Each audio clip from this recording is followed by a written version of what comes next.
भाई मैं परेशान हो गया हूँ भाई, और मैं सबसे यूथ से कहना चाहता हूँ कि भाई कोई दक्ष चौधरी मत बनना, क्योंकि भाई ये सरकार भी किसी की नहीं है, दबा देंगे, ना कोई संगठन साथ देगा ना कोई हिंदुत्व साथ देगा भाई।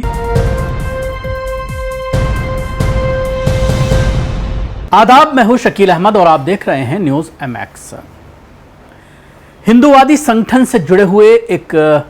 बड़े आतंकी को सबक सिखाया है दिल्ली पुलिस। हाजी रंगरेज, शुएब जामई, AIM की दिल्ली की टीम ने, जिसके बाद दक्ष चौधरी एक वीडियो जारी करके तमाम हिंदुओं को, तमाम हिंदू संगठनों को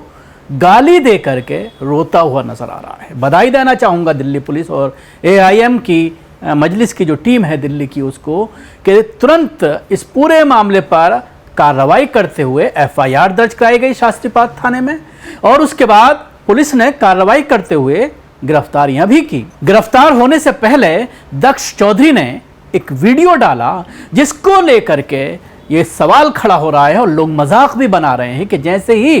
पुलिस का डंडा पड़ा ये रोता हुआ नजर आया। अगर पुलिस अपना काम करे, सही ढंग से कानून का पालन करे,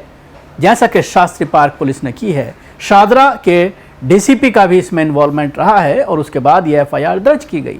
और उसके बाद दबाव बनाया गया गिरफ्तारी के लिए, और उसके बाद जो उसने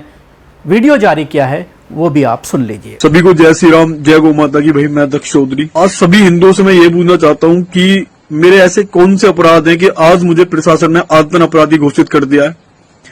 देशद्रोही को चाटा मारना मेरा अपराध था, या जो बांग्लादेश के अंदर जो जितने हिंदू परिवारों के साथ प्रताड़ित किया गया, हिंदू बहन बेटों के साथ रेप किया गया, उसके विरोध में आकर अगर यहां से भारत के अंदर जो रोहिंग्या मुसलमान रह रहे थे बांग्लादेशी, उनको खदेड़ने का काम जो किया,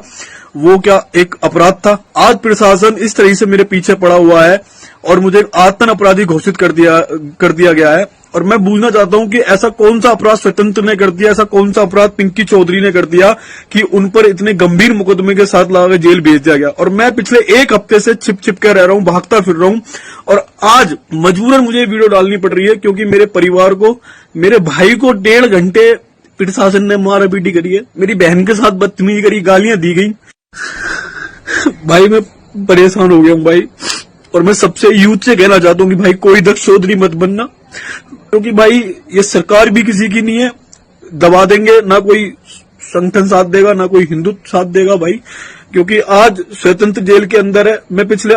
एक हफ्ते से भागता फिर रहा हूँ, छिपता फिर रहा हूँ, और अब मजबूरन मैं अपनी अरेस्टिंग देने के लिए तैयार हूँ दिल्ली पुलिस को। पर मेरे परिवार के साथ जो कर रहे हो वो बंद कर दो से करना, क्योंकि सादरा जो स्टाफ है वहां का, उसने मेरे परिवार, मेरे भाई के साथ बहुत मारपीट करी है, छोटे भाई के साथ, मेरी बहन के साथ बदतमीजी की है। तो मैं अपनी अरेस्टिंग देने के लिए तैयार हूँ, और मैं कुछ नहीं कहूंगा, बस ये कहना चाहता हूँ कि भाई मत बनना दक्ष चौधरी, क्योंकि सिर्फ मुकदमे लगाए जाएंगे, झूठे मुकदमे लगाए जाएंगे, जिंदगी बर्बाद कर दी जाएगी, दोबारा उठने नहीं जाएगा तुम्हें भाई। मेरा यही यूथ के लिए मेरा यही मैसेज है भाई, मत बनना भाई। धर्म के लिए लड़ना और राष्ट्र के लिए लड़ना भाई बहुत मुश्किल है, क्योंकि कोई साथ नहीं देता, ना आज कोई हिंदू संगठन आगे आ रहा है। और जिस शुएब जमाई ने मुकदमा लिखवाया है ना, वो OBC पार्टी का मौलाना है। उस मौलाना ने कभी आवाज उठाई जो बांग्लादेश के हिंदुओं के साथ वहां पे बर्बरता हो रही थी, जो बलात्कार हो रहे थे वहां की हिंदुओं की बहन बेटियों के साथ, उसने आवाज उठाई एक बार? या किसी भी देश के मुसलमान ने उनके लिए आवाज उठाई? नहीं उठाई। और जिस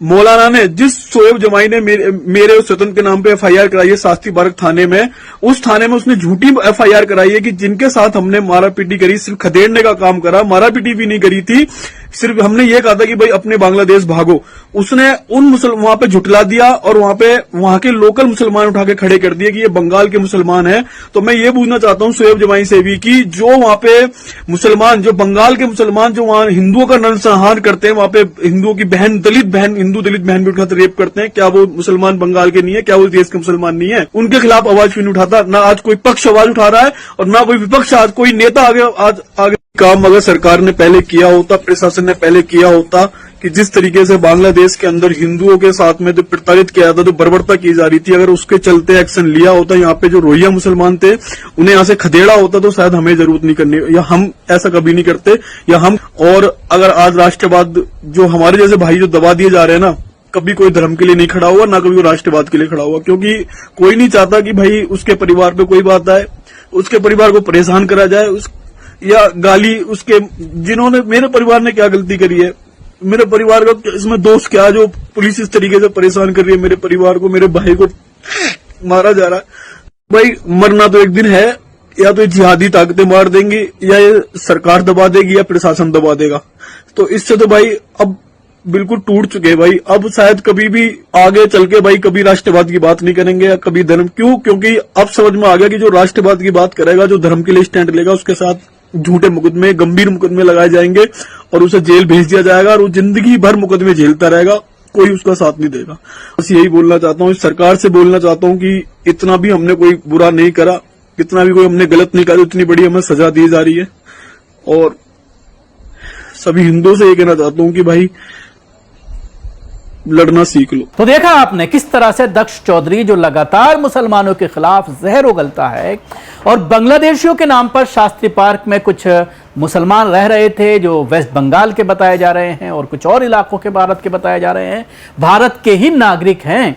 उनके ऊपर इसने हमला किया, झुग्गियां तोड़ी और ये बताया कि ये बांग्लादेशी हैं। फर्जी आरोप लगाया गया जो पूरी तरह से सही पाया गया, और उसके बाद AIMIM की टीम जो है वो शास्त्री पार्क थाने पहुंची, जिसमें SHO साहब को एक कंप्लेंट दी गई। FIR नंबर 403 और बटा 24 के तहत ये दर्ज हुई। इसमें सेक्शन लगाए गए हैं 131, 196 बटा 3